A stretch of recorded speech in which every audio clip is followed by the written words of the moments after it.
While I do that. All right.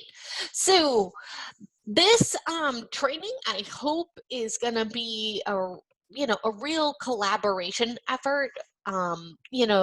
For all of us, I think it's really great for us to give each other some ideas, and I'm also hoping that this Spark page will kind of be a living document.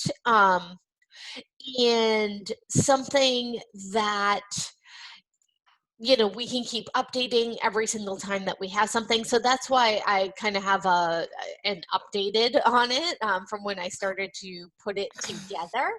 So I really am hoping that we can just keep adding to it, and all of our great ideas can come together, and we can just hold on to this and pass it to any new ads that come along, and even to some of our lab instructors as well.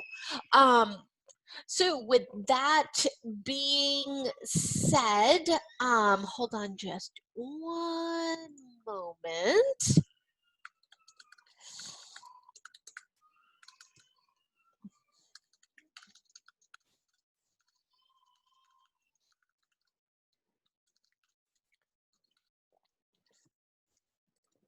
Oh, sure. So, I can definitely do that. I'm sorry, I was just typing a quick message to Catherine. Um, Catherine, do you mind just letting me know if I miss anything in the chat as well? I'm trying to keep all of my windows open. So, Yeah, that's fine. thank you I'll so take care. much. So I am Shannon McNamara, and I am an associate dean over in graphic arts, and I am the associate dean over the lab instructors in graphic arts. And this is a newer position for me, being the associate dean. However, I have been lab instructing or LIing for, I want to say, maybe 10 or more mods. So really since the lab instructor program started. So, one of the things that I've tried to do is to try to, kind of take stock of the lab instructor program, see, what's been working, what might not be working, and really, work together with the other lab instructors to kind of come up with a streamlined way and a lot of best practices to be able to not only do this job efficiently, but to really do this job effectively. So I'm sure that a lot of you can understand that challenge, and trying to just work together as a team in a collaborative way in order to kind of make the most of this position. So that's really one of the things that I have been trying to focus on in this role. So here's what we have on our menu for today, kind of going over the role of a lab instructor in the course versus the role of the primary instructor in the course, and then breaking down that LI role by week, and then some best practices for the LI, and then also for us to talk about our role, as the associate dean over the LIs, and also really jump in with both feet regarding APP 110 or APP 112. So let's start with the lab instructor role. So how many of you have worked as a lab instructor in courses along with being the associate dean over the lab instructor? Or are any of you LIing right now while also being the associate dean over the lab instructors? All right, awesome.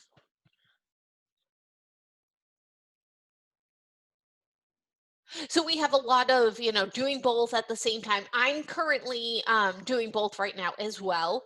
I'm actually in all of our graphic arts APP 110 courses because I'm trying to come up with a set of best practices over there. But I'm also in one of our graphic arts courses as well as a lab instructor this mod. So um, I'm sure some of you can relate to trying to oversee the lab instructor position while also being the lab instructor.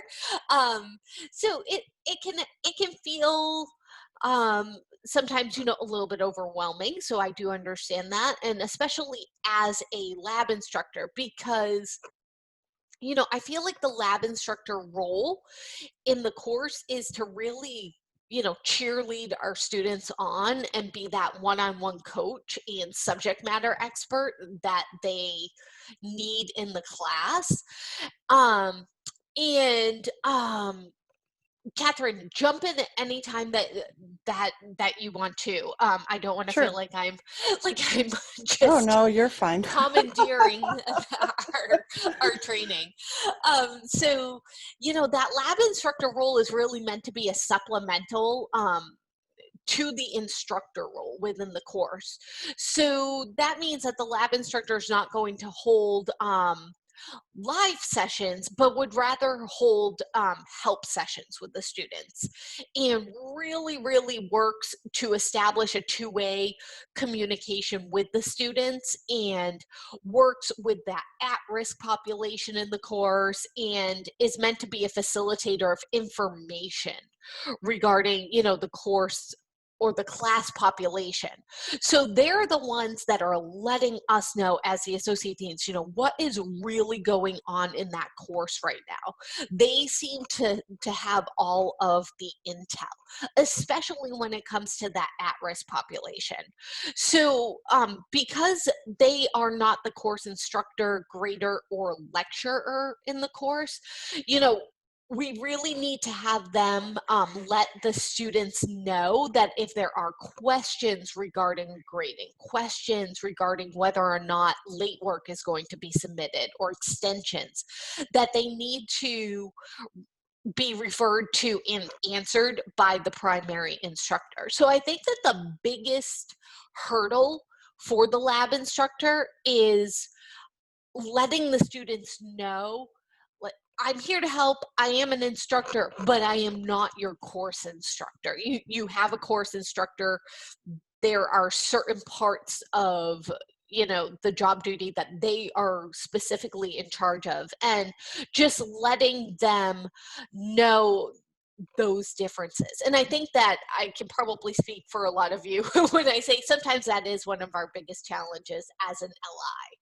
So the way that I have spoken about the primary instructor role, especially when I hold a training with course instructors and LIs together, is I like to refer to the course's primary instructor as the cruise director, because ultimately they're in charge of the course. It is their course. So the instructor duties and responsibilities don't change with the addition of a lab instructor within the course. The primary instructor should still be reaching out to the students as they normally would, but that lab instructor can take on the role of that constant communication with that at-risk population. And one of the other things that I've told, at least on the graphic arts end, my primary instructors to do is, you know what? Focus on the students that are doing really well in your course. You know, take that time that you now have where you aren't chasing that at-risk population day in and day out, and really talk with those students who are excelling in your course. Let them know that you see that they're doing a great job, because I think that sometimes when we try to focus so much on the students who need our help, the ones that are doing well, they don't hear from us as much, and they might not think that um, you know, that we're noticing how well that they are doing in the class. So I like to let my primary instructors know, you know what?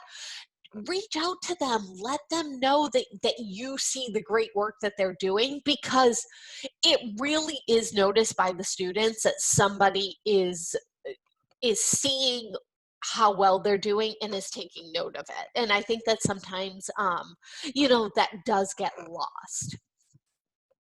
So here is a breakdown of the lab instructor role by week, and I really try to base this off of what it is that I do as an LI in a course. So, and again, I'm mostly in the graphic arts. And although I have been a lab instructor in CSS 105 and in APP 110. So I try to take all of the things that I do and put it into kind of a generalized breakdown of the lab instructor role by week. One of my important notes is, students who are missing work really should be contacted a minimum of once a day using all of our contact methods. So maybe one day you want to send them an email, maybe another day you want to send them a text. Maybe if they don't respond to either of those, you can try to call and see if their phone number works. So I tell my lab instructors, try to rotate those methods each day until you're able to establish that two-way communication with that student. So for week one, I always tell my lab instructors, add your photo and your information into the about the instructor section of the course underneath the course instructor's info. So I'm going to share my page with you so that way you'll have all of these different links. This is, I restarted before this, so this is an example from last mod in a course that I was a lab instructor in. So the course instructor was John Rutland, and I was a lab instructor in the course. So I made sure he was up top. How to contact him, letting them know, like, this is your instructor contact information. And then I made sure, again, to label myself as a lab instructor and class coach. So that way they weren't confused with who their course instructor was. I also let them know, and I use Google Voice. So that way I'm not giving out my personal cell phone, but here's a cell phone number. You can text me. Just make sure you let me know who you are. And I also let them know, I'm located in Eastern Standard Time, so please be aware of the time zone change. Although I will let you know, going back to Google Voice, I set it to turn off at a certain point on my phone and not, come up on my display of my phone, because no matter how many times you'll tell a student that, you will still get a text at midnight. It just seems to happen. And then another thing that I like to do is I like to give them, just embed in there, a fun video, a little bit about me. I feel like if they'll watch the video, they'll see me as a person and they might be more apt to reach out to me. Also, I use Square, and I let them book some extra time with me, and then also a button that will bring them directly to my Zoom room. Again, so that way it's just a little bit easier. They can see exactly how to get in and get in contact with me. Now, I know a lot of other people have used Calendly and also 10 to 8. I used to use 10 to 8, but then I ran out of, it only allows you to have so many, I think, before you have to pay. And I used it for quite a few months, and then I ran out of whatever the free account was. I didn't want to pay for it. So that's when I moved over to Square. So both of those, I really like Square. I've liked Calendly for certain things. Yes, this can, well, oh, okay, sorry. I'm just reading your chat, Kristen, and I didn't know if you wanted to send that directly to me or if you want me to answer that out loud. So I just want to, so this is starting out different than I expected. So that's why I was asking. Oh, okay. I figured towards the end what we can do is have a powwow for collaboration. Okay, Um, so, cool. but it was going to be a training on, kind of getting us all on the same page on what the lab instructor versus the course instructor were going to do. And then throw out our ideas at the end. Okay. All right. That works. Oh, I wasn't quite sure because we launched into the training piece. So thank you for the oh, clarification. no That's problem. wonderful. No problem. Okay. Yes, I was going to save APP till the end. Did you want me, Christy, will that be easy enough for you? Or do you want me to get into APP now for I time did read? not. I definitely don't want to disrupt your training. I kind of thought, like Kristen, that we were more just powwowing. But I do have to step out at 2:45. So if you want my opinion on app, which is really the only opinion I have to offer, I'm going to have to go at 2:45. So Okay, you know what? Let me go down to yeah, do what APP you're 110. doing. No. Finish Are you what you're sure? doing. Yeah, Okay. but just know that I do have to step out at 2:45. Okay, no problem. I feel like this part's probably going to go pretty quick. Okay, awesome. All right. Um, so again, where was it? All right, so yes, so then what we also do again over in graphic arts is setting up a recurring progress meeting with the ADs for each week, and the lab instructors are reporting to me the following: how many students have they contacted, how many students have they helped via Zoom, how many students are enrolled in the course section, how many are passing, how many need to pass to meet bench, and then how many drops they've had in the week or the section overall, and then the overall completion rate for the prior week. And then we try to work together each week to develop a strategy to increase that participation and communication with those unresponsive and failing students. So we feel that the lab instructor should meet with the course instructor to discuss expectations and strategies for making the course a success and set up a recurring appointment each week as well. I tell my lab instructors, use Teams, just have that open line of communication going with your instructor, because you each should know um what is going on in the course and who's contacting who, so there isn't that overlap of you're both going after the same students over and over and over again. And the LIs, if they can, should attend the first lecture if possible and be able to introduce themselves to the class. But I also say, you know what, if it doesn't work out, you're not able to attend live, try to make a slide for the instructor to present and create a video introducing yourself to the class that can either be sent out or put it with that instructor bio. Also, the LIs should introduce themselves in an email to the students. Now, one of the things that we've been doing over in graphic arts that has great feedback coming in that I did want to share with you guys is this announcement that contains a survey. So it's a you must read this announcement and take the quiz, and it goes over what we expect from our students in the course. And I also, each mod, give them a short survey. So I use Forms, Microsoft Forms, to do it. All right, hold on. And I can show you and share with anyone who might want this form. So this is the one that I have running right now. And this is where we get great information. What's your first and last name? What course are you in? Does your course have a lab instructor? Now, if they answer an answer incorrectly, it gives them the right information. So how to, when is your assignment and assessment due? Where are the live lectures located? Where can you find what can you find, or where can you find the Student Success Center? Where are Zoom rooms located? And then this is the part, please let us know a working phone number and whether or not you can receive text messages.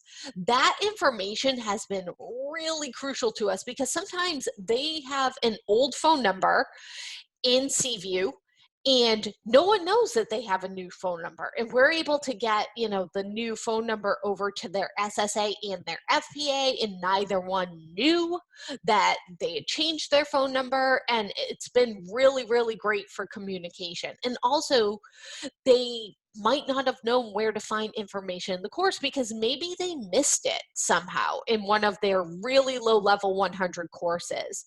I send that survey through the announcements, and I send them a follow-up email through Canvas Messenger that says there is an announcement I need you to read. And I do all of this on day one. And there is a quiz in that announcement that I need you to take. And then I follow up the following days and say, hey, I noticed that you haven't taken the quiz in the announcement. Can you please go in and find it? Because I want them going into the announcements and getting into that habit of reading their course announcements. So I'll sometimes pester them throughout week one, like, hey, haven't gotten your answers yet, and I'll find they'll finally just go in just to do it finally. Then we want the LIs, you know, again, in week one, determining who those at-risk students are. And this can usually happen through the progress report. Now, for our courses, all of the LIs are FPAs.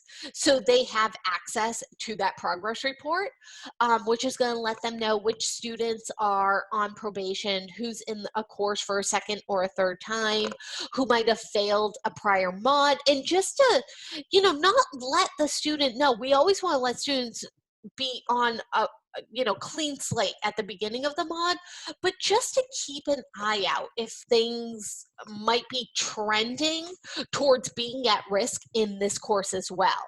So again, send an email to those at-risk students and just let them know, you know, that you're here to help them out, and then calling those unresponsive students. Also, creating chunk videos that are maybe 7 or 8 minutes long for the assignments and assessments. We also create some infographics for the assessments. So here's one that we created for a midterm in one of our courses. And again, it just goes over the information that they need to know to take the midterm, and it helps them out, and it's something visual that they can see. So I also gave you guys a link to make free ones. This is done every mod, and the response rate has been awesome. So one of the things I can show you towards the end, I just want to make sure, and again, for powwow reasons, are using Spark Pages for the course, because you can actually see how many eyeballs you have on it. And Christy, I think you'll be really intrigued to see the eyeballs that we have had on the APP 110 Spark Pages so far, just this mod. We also embed videos in the discussion thread explaining the topic to them. The only course we're not doing this in so far is APP 110, because I want them in APP 110 to really get into the habit of doing what they need to do, going to the lecture, reading over the prompt, like, you know, doing all of those things that they really need to do. But this is from VWD 101, which was another course I was a lab instructor in. And their topic for this week was to talk about computer maintenance. So I just have a 2-minute video, which I'm not going to play for you, but I'm just going to kind of show you, like, it's basically camera on me talking about the topic with them, like we're having a conversation at a table about that topic. I also do some, call for help emails, let them know that if they need help, they can have some one-on-one appointments with me, opening up my Zoom room for extra help sessions 3 to 4 days a week, and then posting that schedule to the announcements and sending them an email.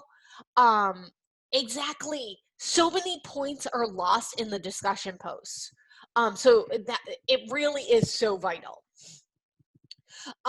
So then going into weeks 2 through 4, sending that metrics, those lab instructor metrics back to you guys, the ADs. So that way I tell them by end of day Wednesday. So that way I can report the metrics to my dean by Thursday morning.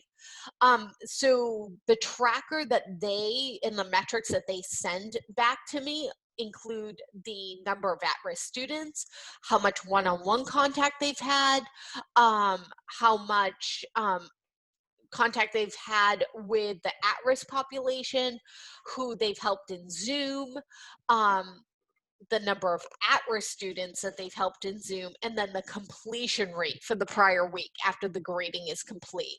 So this is what they send back to me. And again, if anybody needs any resources that I am using, please let me know. I share everything, so don't worry about a thing. So this is the metrics that they would send back to me. And it's a little bit different from weeks 1 through 2. Like, we get into the on the margin students, and then week 4, the on the margin students, and then those passing. So if anybody needs these sheets, this is what I have them fill out. So that way I can get all of this information at a glance and be able to send it off to my dean each week. So I can definitely share this tracker if anyone needs it. And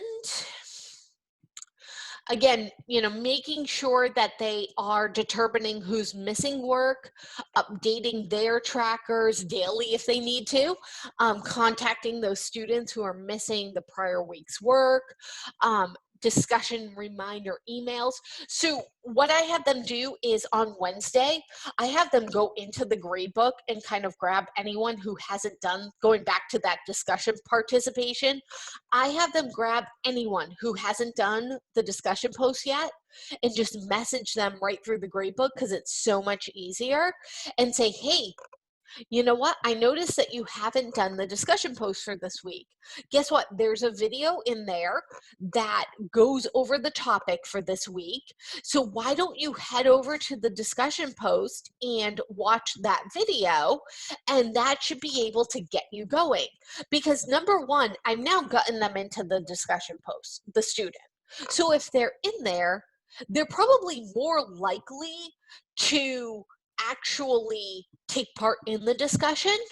And number two, they are probably more likely to see all of the other students who were able to take part in the discussion. So that way they can see, oh, you know what? This topic probably isn't that hard if everybody else was able to do it. And it's kind of like being able to see that. And then again, send those students those chunk videos that you've made for the prior week's work directly. Anything we can do to get them doing the work. And then I also have my LIs contact their FPA and SSA with the names of those unresponsive students, because I feel like the more people who are on the student, the more likely somebody's going to get some information about what is going on for those students. And then just a couple of little additional things for week 3 and week 4. So starting to create that on the margin list, determining how many students need to pass the course to meet that 78% metric in the 100 level. So how many of those failing students are on the margin? And then I always add a couple more students just in case, right? Because we know, just in case. So working with students who are within that 40 to 50% range, and identifying where that focus should be in week 3 and week 4. And again, LIs should follow up their efforts by alerting the SSAs and the FPAs. This is one of my on the margin students. For week 4, I ask my course instructors, you know what, can you check with your LI about who is on the margin? And can you please get in there and grade those students, be it week 4 work that was submitted, late work that was submitted, as soon as you can, because the LIs are going to be monitoring the grade book. then the other thing that I have them do is actually grab from the grade book when they export it, the current and the final grade. And I have them look and see, are they passing now? And will they pass even if they didn't do anything else? Because we know that that means that they're going to pass the course. We can still keep working with them, but we know at least they're going to pass the course. And so again, set a plan for passing, offering help, etc., etc. So before I go to some of the best practices breakdown, I really want to hop over to APP 110. And Christy, one of the things, again, going back to those metrics and what you can see, I just wanted to show you one of the things that we tried just this mod for APP 110. So I have a Spark page that I am using for just being a lab instructor in APP 110. I sent it out yesterday. And so far, I have 175 eyeballs on that Spark page. Okay, I gotta ask, who got sent out, and what did they get sent out? Because 175 of anything. It went out to just the APP 110 students that I'm a lab instructor for their course. So I am in 6 sections. I'm in 8 sections. 8 sections. Okay. So this would be still very good. 19 through 26. Okay. And all students, not just at risk. Right, all students. Perfect. Okay. Awesome. And then the other thing that I sent out was, and it's more tailored towards my graphic arts students, but is something that everyone could do because the Spark pages are so easy to do. And this one had 352 eyeballs on it.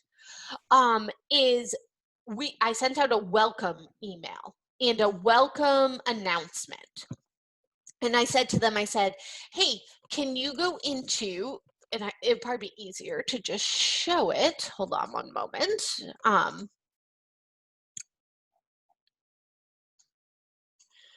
For you guys.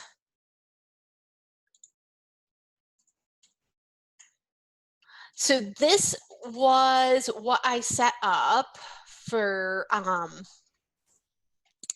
their course. So welcome.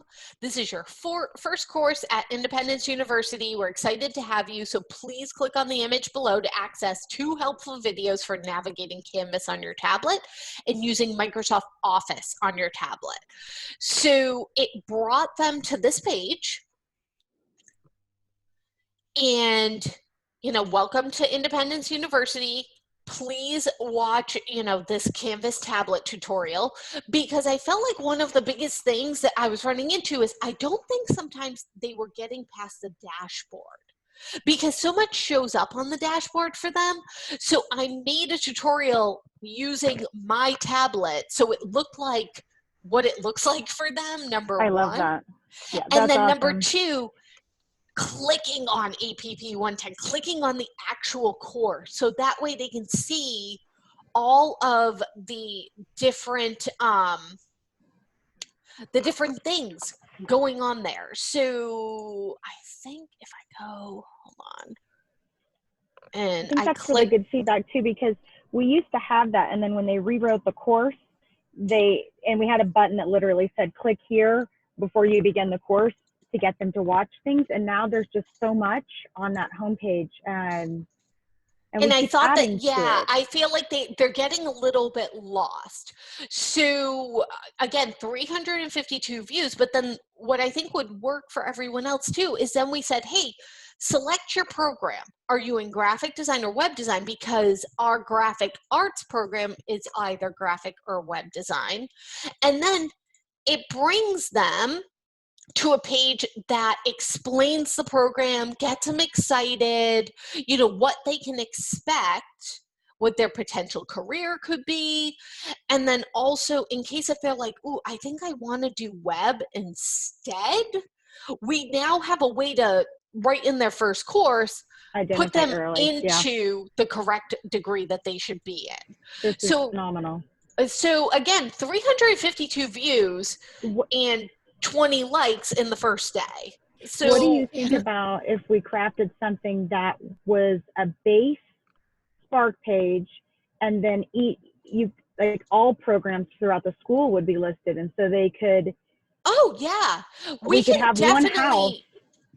Yep, we can definitely do that. And I can add you as a user on it, so that way you can see the data too. Okay. Yeah, well, we'll talk about that offline. I don't want to Yeah. monopolize, No, but I that's think great. there's So that such was potential here. one of the things that I wanted to show when it came to, like, you know, how can we, what the response rates are, and stuff like that. It's a great way. So I do want to hold with you guys, if you guys would be interested, kind of a how-to Spark, and show everyone how to use it, because it's really, really easy. I don't feel that you need to have any graphic arts background. If you can update a Facebook profile, you can really do this, and you can have fun with it. So if you guys want to do a training on Spark, I will definitely do that with I'd everyone. love to do that with my team for sure. So, Okay, but great. later, yeah. Great. So this is, and again, please stop me, but this has been my thought when it comes to APP 110, is to really have a clear focus on our objective as a lab instructor in APP 110. So, you know, they are hearing from a lot of people in week 1 to make sure that they do what it is that they are supposed to do, again, to complete and fulfill their requirements in APP 110. So Monday, sending out those 2 how-to videos, you know, how to navigate Canvas, Microsoft Office on your tablet, a welcome email, and then I like to make sure that I put that my emails are a message from your lab instructor, so that way, again, they know who I am, as opposed to who everybody else is that's trying to get in touch with them. And I like to, again, give them a reminder, don't forget to do that daily checkpoint.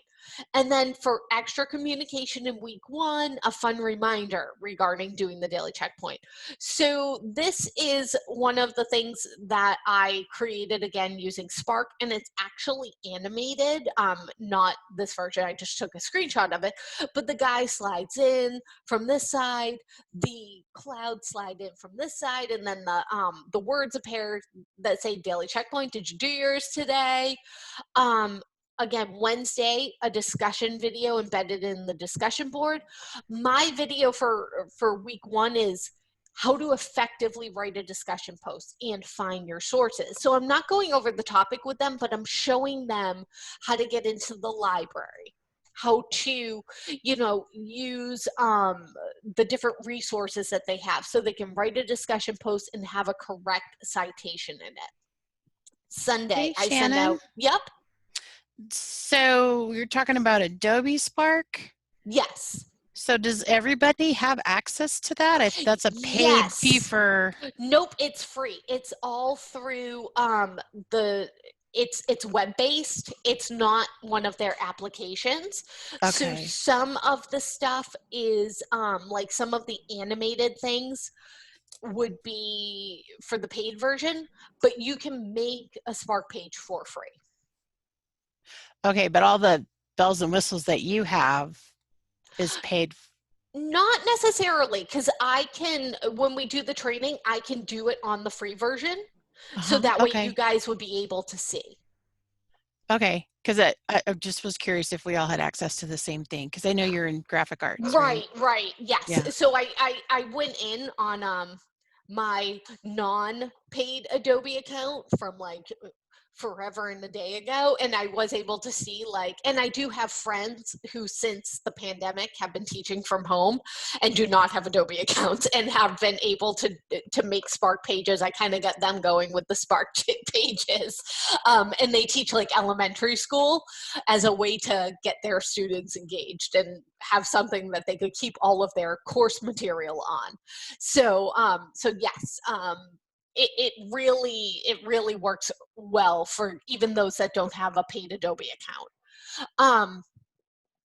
So then again, in week 1, Um, Going back to APP 110, so a reminder, hey, your week 1 assignment's due tonight, your week 1 assessment is due, your discussion's due, everything's due at midnight. I let them know, where help is located, how to get to the Student Success Center. And I even send them, the hours of the Student Success Center, like, hey, here's their hours, here's the link to the SSC.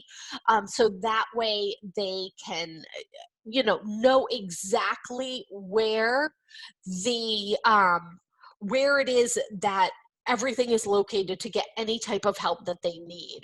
And then when we get to week 2, again, waiting for those Magic Tuesday drops, which I have found, and correct me if I'm wrong, it usually happens by Wednesday evening.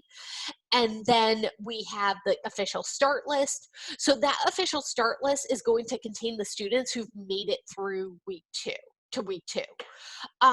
And again, the completion rates for week 1 would be who is left after the Magic Tuesday drop over the start list that you had in week 1. But going forward, your completion rate would be based on that official start list in week 2. So who, if anybody was dropped in week 3, if anybody was dropped in week 4, or anyone who isn't passing at the end of week 2, at the end of week 3, at the end of week 4. It's all based off of that official start list that you receive in week 2. I've also found, and what has been working for us, is we use weeks 2 through 3 to really get the students excited for their program. APP 110 is a lot of getting them used to using Canvas. Getting used to using the different applications. But for a lot of our graphic and web people, they're like, but I'm not gonna use PowerPoint, but I'm not gonna use Microsoft Word a lot.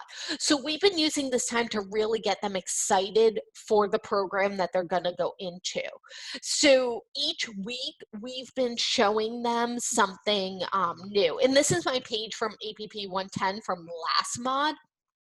So again, week 1, what the expectations are, welcome to Canvas, all of this stuff. And then we get into graphic design and web design, what it is and isn't, because this is our time where we need to let them know, and this is really specific to us, but like, you're not going to be a video game designer with this program, so here's a quick video on what it is. Then I use week 2, like, all right, let's talk some fun stuff. What's a graphic designer? And I get them into what it is that they're going to learn. Hold on one second. Christy, I don't, as long as you think that I'm doing all right over here with APP 110. All right, great. Thank you so much for making it. So again, kind of going over some of the things that they're going to learn. This is just a really kind of quick thing. And then week 3, I get into the web designers, what it is they're going to learn, et cetera, et cetera. And I know I'm scrolling through quick because I know that this is really just going towards, graphic and web design. And then week 4, are you guys excited? Are you excited to really get into your program? Because that's happening next week. Next week's really the first week of your program. You're going into CSS 105, and then you're going to go into English, or, what have you. So are you excited to really move forward with your program of study? So what I love using Microsoft Forms to get, any kind of data. So I did an excitement level survey for them. What's your excitement level? What's your name? What course are you in? And I got like a lot of feedback from this last week, a lot of 10s, which I think is great because it's showing that, they're still engaged at the end of this first mod. And that really is, a great thing. And then again, grabbing those grades from the grade book. We still have to grab those grades in APP 110, but the focus is a little bit different in APP 110. So where the lab instructors in the other level 100 courses are really focusing on, the students that might be in that 40 to 60% range, in APP 110, the focus is more on those students that are in the 65 to 75% range. So we're sending reminders to them. We're messaging those students like, hey, don't forget to do that daily checkpoint, a couple of times a week. We actually host over in Graphic Arts a Q&A session in week 3 and week 4, and we invite our APP 110 students to it, and we go over the program with them. And, do you have any questions about the program? Do you have any questions about how things run in the program? Do you still feel like this is a good fit for you? So we've had some, some good turnout doing that. And again, that reminder, week 2, week 3 is due. And then week 4, again, working in that 65 to 75% range. Having that other Q&A in week 4, do you think that graphic arts might be better for you? Do you think web might be better for you? And then again, that communication with them. One of the things that I do is I have decided to start early explaining that Thursday survey to them and letting them know, you know what, it might bump you out of the work you're doing. We're sorry. There's nothing we can do about it. Because how many of you have gotten a bad student satisfaction survey because they got bumped out of what it was that they were doing on Thursday, and then they take it out as on us as course instructors? And I'm like, it wasn't us.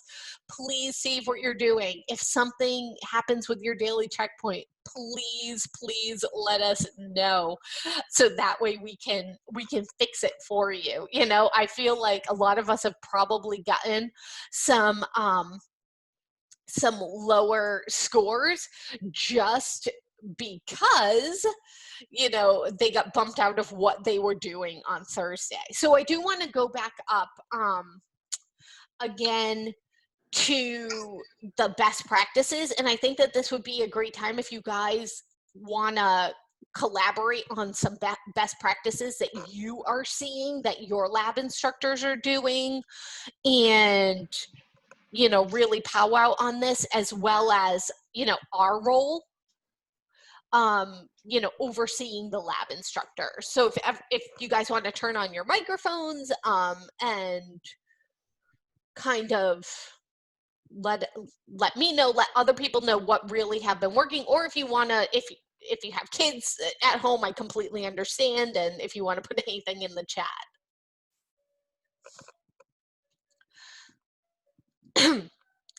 And Catherine, I didn't know if you wanted to go over the best practices. I'd be happy to. That would be awesome. Just do you want me to scroll for you? Or? Yeah, that's fine. All right, That's great. fine. Hey, I had a, sorry, this is Catherine from MedSpecs. I Hello. have a question actually for y'all. How many students each mod do you guys usually have in the APP course? I can probably answer that. It starts out, it seems like, at around 45 students in week 1. And I would say by the end of the course, we might have 15 to 20 left. Okay. But I think that's what I am seeing, at least on, and again, I'm only in our graphic arts courses, but I want to say that the fall start rate is around 40%, between 35 and 40% total. So, you would have to look at like 35 to 40% of probably 45. I've noticed that all of my courses have started out with 45 students. Okay, and is that the first course in your program that they take? Yes. Okay, because we start off with like 340. In APP 110? APP 112. In each course? Like the total number of students in the APP Oh, 112? okay. Hey guys, I I'm was sorry. talking. I'm good. Okay, I'm driving, but okay. We start with about 1,900 total, and it's split about 60-40 between App 110 and App 112. App 110 has more, so I can't tell you the exact number, but we have right now 26 sections in Mod 7 of App 110 and 16 in App 112. Does that answer your question? Yeah, because I was just trying to find out, like, by the end of the mod, like, what percentage you guys have that are, because we Okay, have a so lot what of I will false say, starts that occur, yes. you know, at the end So of the we're gonna third week. when it was a combined group of all programs, we had about 50%, 40 to 50% that didn't make it across the line. So that would be between cancels and false starts. And our Okay. false start number after cancels is generally somewhere around 35 to 40%. Now I will say in App 112, we are seeing about a 10% lower false start rate. And that's going to be interesting to do some research on is that students are better prepared because of background checks, or is there something different going on because the content is identical and my instructors are going back and forth between them. So there seems to be a consistent trend on 10% less false starts in 110 than 112. I'm sorry, Oh, in okay. 112 than 110. So Okay. Thank you. sure. No problem, no problem. I had put in the chat, like GA Web, we're probably around 360 students total this month, give or take one or two that started APP 110. Oh, okay.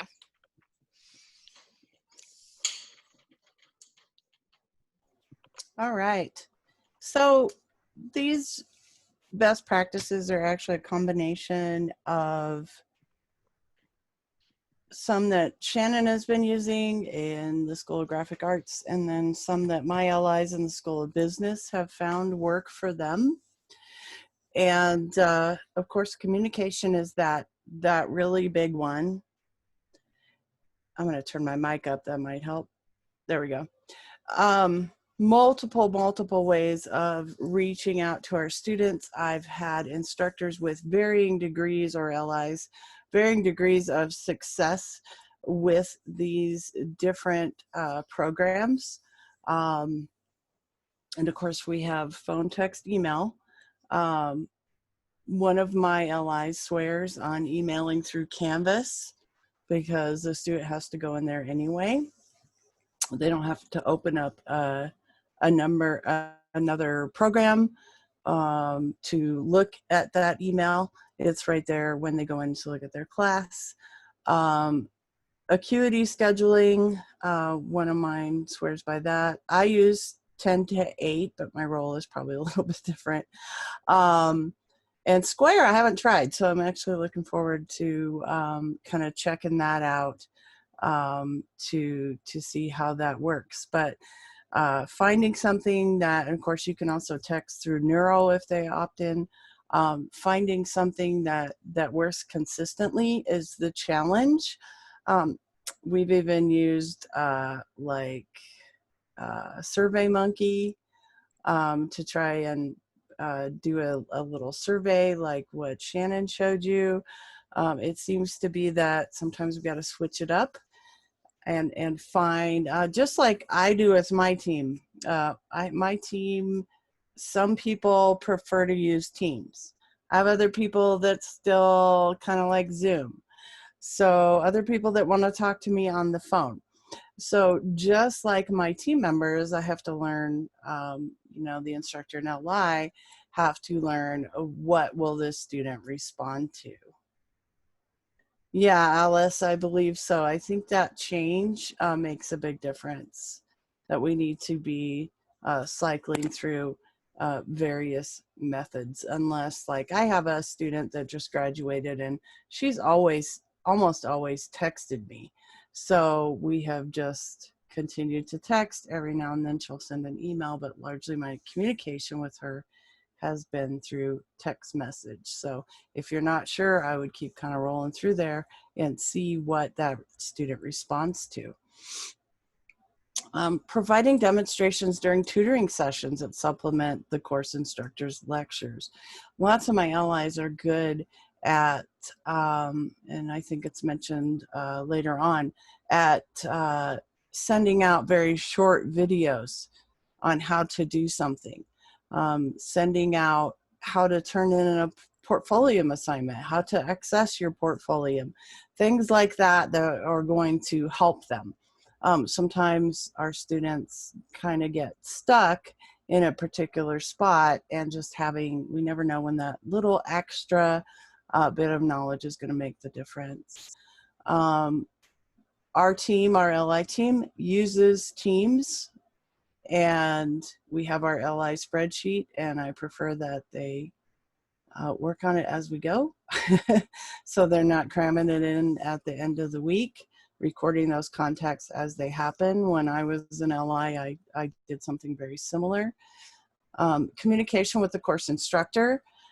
Every now and then we do come across a personality conflict. I have had, we've had to arrange ours so that we have people who work the best together. Sometimes we'll go ahead and schedule them together. We have had a few little bit of pushback here and there before we told everyone, well, you're just going to have to figure it out, right? Where instructors kind of felt like the LI was there to take over, or do their work for them on the opposite end. So it's that communication is important, and also understanding the different roles between the course instructor and the LI, so we don't have people stepping on each other's toes.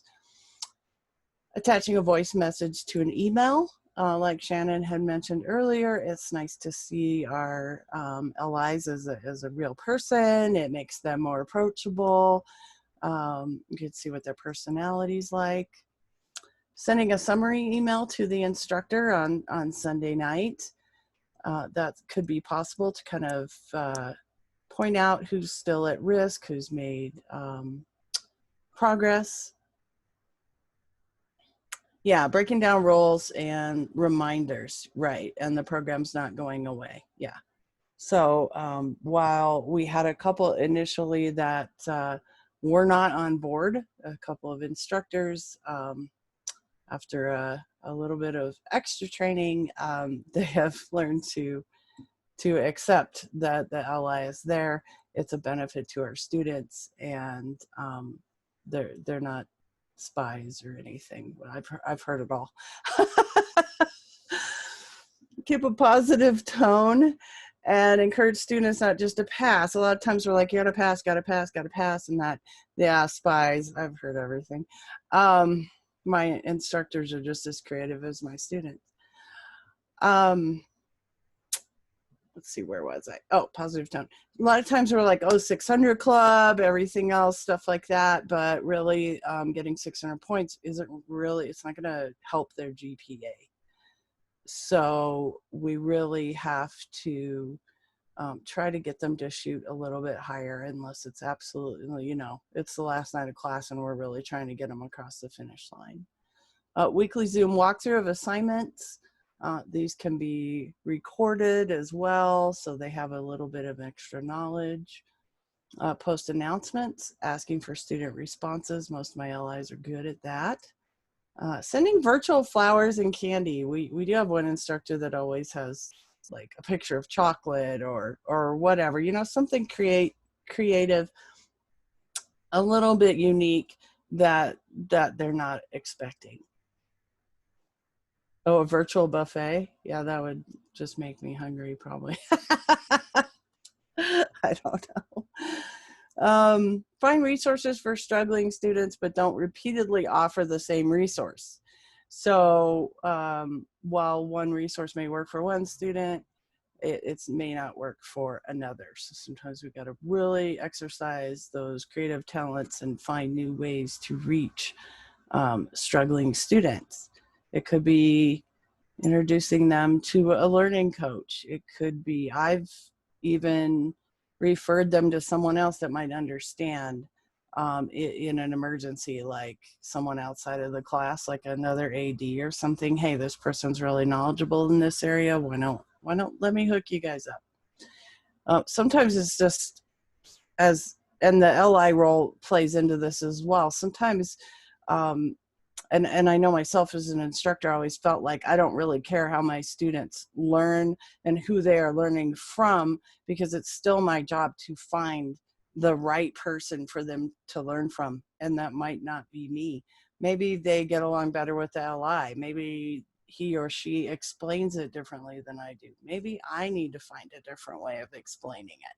Maybe I'm the one that needs to break it apart and do something different. So don't be afraid to reach outside of your immediate circle of influence and find other people that might be willing to help. Weekly summaries for students who aren't in need of help but want to earn points. Sometimes we have students that are A students, but they still want the extra points. So we got to find some creative ways to have them earn their points as well. Even though points are set up by weeks, you can give them points for 2 weeks. So if it's week 2 and I met with a student and we went over the work for week 1 and week 2, I could still give them 10 points a week because we did go through that. As in everything with IU, reply as quickly as possible. I know we're supposed to have 24 to 48 hours. However, in my opinion, that might be almost too long to wait for a reply, especially if they're stuck on something similar. When I worked on ground, I started teaching, even though I'm in the School of Business now, I started teaching graphic design because I also have a degree in design. And one of the reasons we brought that in-house is because I would be in the library and maybe helping out students, and I would get online GA students coming in, and this was years ago, before we had the Student Success Center and all that other stuff. And I noticed that some of them would get stuck on really simple things like, I can't find the pen tool, or I can't get this to work, or whatever, and they would just give up. So sometimes that reply is the difference between them continuing on and them just giving up for that day or 2 days or a week. Using descriptive statistics to paint a picture for our students. How do we do you look at your stats? Do you look at possible correlations between participation and data? So this was actually a direct quote from one of my instructors. So he says he's been a lab instructor for several mods. So he took all of the grades, removed the names, and then came up with these descriptive statistics. That is fun to say. So he describes it as more of a data-driven approach to identifying these at-risk students. So I like his example, and that's why I included this, was instead of trying to tell them how important it is to complete the Portfolium assignment, he can now say, 76% of my students who don't submit that set 1 Portfolium assignment fail this class. So it's really important that you go through that. So, using these statistics and showing students how valuable these are and how it contributes to their course performance. And Portfolium, we also have a whole, we have a whole team of people with lots of Portfolium resources and everything else, because I believe it's very helpful for students. However, some of them get kind of mired down into it. They're probably more familiar with LinkedIn than they are with Portfolium. So we just got to get them past that point. And There's just a lot of tools out there. I really stress to my allies, sharing. I have discussions and everything else for them to share information, because we just never know when someone's going to come up with the next cool thing. And give them a try something maybe you haven't before, and see what happens. There's numerous ways to go about this LI role, and to have success with communication, with tracking in a timely manner, and with getting our students across that finish line. Back to you, Shannon. I need a hi-hat. Nice, thank you. All right, yeah, so I feel like, the LIs do have a lot of tools at their disposal, so we just need to remind them sometimes of those tools, using Teams, so that way they can just keep that chat open between themselves and their instructor, and between themselves and us. Using Microsoft OneNote to save their email templates. And I don't know, I just kind of a couple of months ago started using OneNote, and it's awesome. I mean, we find that we're probably sending, the same emails all the time. So rather than, rewriting them, like, what if we just had, we saved them, like a message from your lab instructor, getting caught up, please open me, I can be found here. I keep some other class email. These are all of my email templates that I have. One of the ones that actually gets the most response are to those students who are in that 0 to 20% range, where you're like, you know what? I just send them in week 4. I've been trying to get in touch with them for all mod. Should I just count you out? You don't know how many times that's the email that they get back to me with. No, don't count me out. All right, you know what? You're saying I can still pass, and I let them know it's going to take a huge effort on your part. Like, but do you want to spend, 6 or 8 hours this weekend, or do you want to spend the next 4 weeks redoing the course and spending money out of pocket? And sometimes, those types of things. Using Microsoft Forms to do those surveys.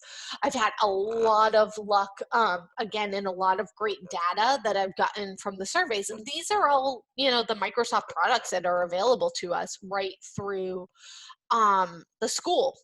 So one of the things that I did want to put in kind of towards the end was, and this is actually the end because we kind of skipped around a bit, is, our role as the associate deans.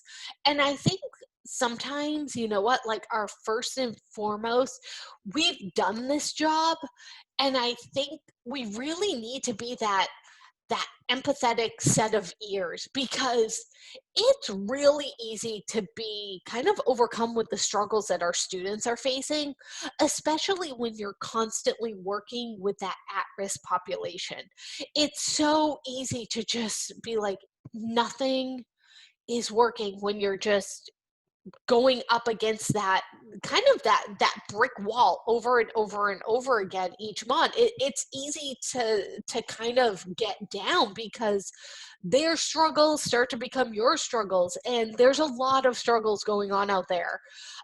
So I think we just really need to sometimes step back and be that encouragement that our team needs, have some empathy, compassion, some understanding, and then even if they have to just know that they can come to us to vent for 5 minutes, and be a sounding board for ideas that they might have, and being open to some of those ideas. And then again, going back to those metrics and the numbers, and the data, and understanding, those metrics are more than just numbers. There's a lot going on in the world right now with COVID and everything else that is going on, and a lot of this is going on in the communities of our students. And I can't imagine doing all of the things that we're doing plus going to school. everything that's going on in, just to try to go grocery shopping. Just to give an example, I live in Massachusetts. So Massachusetts is still, we're only at like level 1 or level 2 of reopening. So it is still a hassle to just go grocery shopping around here. So I can't imagine that hassle plus trying to remember to get in every Wednesday and do my discussion post and do my daily checkpoint every day. It's a lot that we're asking of our students, and therefore it's a lot that we're asking of our faculty. And I think sometimes we just need to sit down with our lab instructors and say, you know what, like, I understand, like, what do you need from me to help you out, so again, try to get behind, I found, the numbers with the lab instructors and try to discover maybe what's the root of what's really going on in that course. So does that course have an unusual number of 2-time or 3-time fails in it? Does that course have an unusual number of drops or SAP dismissals? Because things might be going great, and then maybe students didn't put in for an appeal, maybe their appeal was denied, and then all of a sudden there is no way that that course is going to make bench no matter what is done. I had that happen 2 mods ago. Every single student that was left passed, but that course still didn't make bench because there was such a high number of drops and SAP dismissals. Or are students just consistently having the same issues when they're in that course? Try to get to the root of what that issue might be. I offer trainings. I don't know if anybody else does, but I offer monthly trainings with my lab instructors and my instructors, and I go over the roles before the course starts, and we use that time to discuss ideas, what the roles are, formulating a plan for the upcoming mod, and even just going over the trackers and how to fill them out. I make sure everybody feels confident that they can fill out the tracker and that they can get me the metrics that I know I'm going to need. So that might be something that would work for everyone else. So again, I just want to kind of open up the floor to anyone that might have any ideas that they want to share, or any additional trainings that they would like to see us do as a group, again, to help our lab instructors and help each other, in our jobs. I would definitely love to hold a, I apologize, hold on one second. I would definitely love to hold a Spark training, so that way we can go over how to do those pages. And I think the instructors will really find that they're they're able to keep all of their lab instructor information in just one place, so that way it's not getting confused with the live sessions and stuff like that. So if anybody wants to turn on your mic, please feel free. And if not, we can definitely end it if nobody has anything else that they wanted to go over. This is Kristen. I love the idea of having a space where we can share stuff. We have a technology lab instructor area. So if we want to move to a general area for lab instructors, I think we just need to see if all of what we have aligns and make sure that everything that we're doing aligns. But I'm a big fan of, if somebody's got something, adopt with pride and having consistency across it. So, I mean, a lot of what I saw here that you had was consistent, but you've been doing it longer than us. So you also have a lot of great best practices. Great. Yeah. And I think that that'll help too, because it seems like, our lab instructors might be going over to your school, your lab instructor. You never know where this program, I think, is going to go down the road. My lab instructors, we had never been in CSS 105 or APP 110. Our students were in it, but we just weren't in it. So it was, one of those things where we felt like we were just like the new kids in class, just kind of waving from the back of the classroom, like, hi, we're here, so I think that it's really good for us to all, again, be on the same page, so that way, we can all help each other out, so this is a new program any way you look at it. It's only been around for since the end of last year or middle of last year, time has no meaning during COVID-19, but I'm like, I feel like I've been in my house for 6 months, but I think that it's great to definitely, have us all working together. So maybe we can get a team going for just the lab instructors where they can feel like they can, talk amongst themselves, share ideas and things like that. That's kind of like that team for all of the AD LIs. I just went to Russell and asked him. So like, hey, can you make us a team? Thanks. So are you going to be putting up the stuff that you shared today out there? Yes, so I'm going to share with you guys the video and this Spark page, which has all of the hyperlinks. And if there's anything that, like any link that doesn't work or you need access, just let me know. Like if you need a tracker or if you need any of that stuff, and I can definitely share everything. And the presentation, or? The Spark page presentation, you mean? Oh, was this all off of Spark page? Yep, this is all on a Spark. Yep, this is all Okay. on a Spark page. So I'll share that directly with you guys too. So yeah.